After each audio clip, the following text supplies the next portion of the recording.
Yanga dhidi ya Ihefu ni siku ya kisasi Azam Complex, Chamazi, Dar es Salaam. Hiki hapa kikosi cha wananchi ambacho kinatarajiwa kuanza siku hii ya leo. Na asante sana mtazamaji wa Sportika Online TV kwa kuendelea kwa sehemu ya familia hii kubwa habari za michezo na burudani. Kubwa leo Jumatatu ni kuelekea mwishoni kabisa wa msimu wa ligi kuu soka Tanzania bara 2023-2024. Young Africans, vinara wa msimamo huo, leo hii wanatarajiwa kushuka uwanjani majira ya saa 12 jioni katika uwanja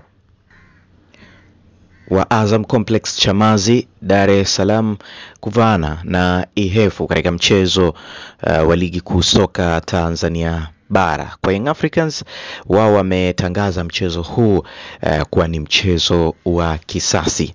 Na niko hapa kukutajia kikosi cha Young Africans ambacho kinatarajiwa kuanza siku hii ya leo kwenye mchezo huo muhimu kabisa katika mbio za kusaka ubingwa wa ligi kuu soka Tanzania bara. Lakini kabla sijakutajia kikosi cha Young Africans ambacho kinatarajiwa kuanza siku hii ya leo, nikukumbushe tu ya kwamba Young Africans ndio vinara wa msimamo wa ligi kuu soka Tanzania bara wakiwa wamekusanya points 46 katika michezo 17 ambao wamefanikiwa kucheza mpaka sasa, tofauti ya alama 7 dhidi ya wapinzani wao wakubwa matani zao wa jadi Simba SC ambao wanakamatia nafasi ya 3 wakiwa na alama 39 na michezo hiyo michezo 17. Azam FC wao wakiwa wamecheza michezo 20 wana alama 44. Sasa jana katika mkutano wa na wanahabari, kocha mkuu wa Young Africans alieleza wazi kwamba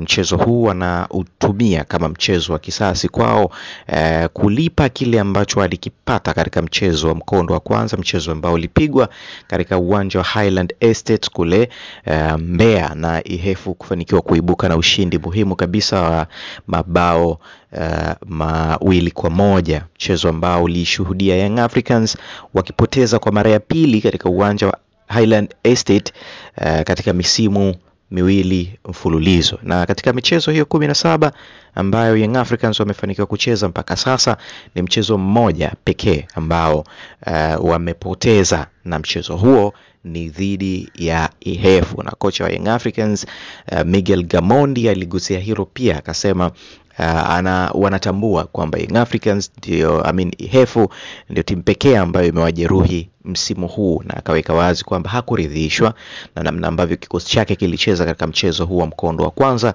hivyo anatarajia leo hii kikosi chake kitafanya vizuri zaidi kuhakikisha wanapata matokeo ya ushindi. Kumbushe tu ya kwamba Young Africans wanaendea mchezo huu akiwa wametoka kupata matokeo bora sana ya ushindi wa mabao 3-1 dhidi ya kikosi cha Namungo, mchezo ambao ulipigwa kule katika uwanja wa Majaliwa mkoani Lindi. Na sasa Young Africans wanajihakikishia nafasi kubwa kabisa ya kuongoza msimamo wa ligi kuu soka Tanzania bara. Lakini katika mchezo huo Young Africans walikosa idadi kubwa ya wachezaji wa kikosi cha kwanza, wachezaji ambao wote wamefanya mazoezi siku ya jana, mazoezi ya mwisho kabisa kuelekea katika mchezo wa leo dhidi ya Ihefu. Na sasa takutajia kikosi tarajiwa cha Young Africans katika mchezo wa leo dhidi ya Ihefu, ambapo nambari 1 analejea langoni, mlinda mlango wao Jigi Diara, screen protector. Nambari 2 yao kwa Tohula 3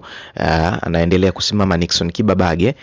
Nambari 4 na 5 ni nyota Ibrahim Baka pamoja na Dickson Job. Nambari 6 anatarajiwa kuanza leo hii Shahan Ibrahim.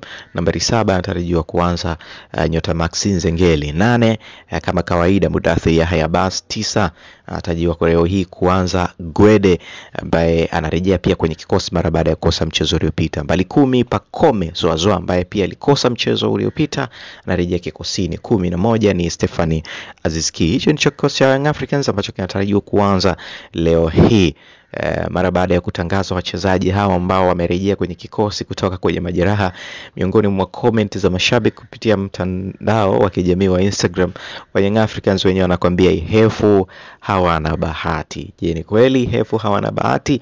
Ni swala la kusubiri na kuona mara baada ya mchezo huo kumalizika majira ya saa 2 hivi kasoro za usiku. Hii ni Sportika Online TV, itakuwa sehemu ya mashuhuda kwenye uwanja wa Azam Complex Chamazi. Ili usipitwe na matukio yatakayotokea Chamazi, basi bonyeza alama nyekundu iliyoandikwa subscribe hapo, na utapata matukio yote kuanzia kabla ya mechi mpaka baada ya mechi.